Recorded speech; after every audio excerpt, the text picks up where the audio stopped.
புளியரை நோக்கி புறப்படுவோம், நம் கருப்பனின் அருளை தினம் பெறுவோம். புளியரை நோக்கி புறப்படுவோம், நம் கருப்பனின் அருளை தினம் பெறுவோம். வாழ்வு தழைத்து செழித்து உயர்ந்திட வழிவகை அவரே செய்திடுவார். வாழ்வு தழைத்து செழித்து உயர்ந்திட வழிவகை அவரே செய்திடுவார். புளியரை நோக்கி புறப்படுவோம், நம் கருப்பனின் அருளை தினம் பெறுவோம்.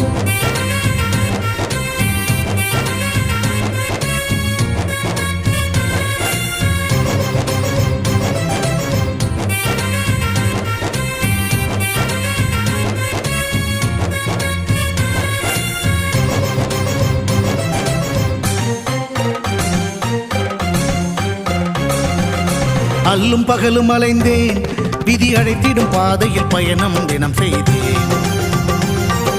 கண்ணீரே சுமந்தேன், பல துன்பங்கள் சுமப்பதை வாழ்க்கை என நினைத்தேன்.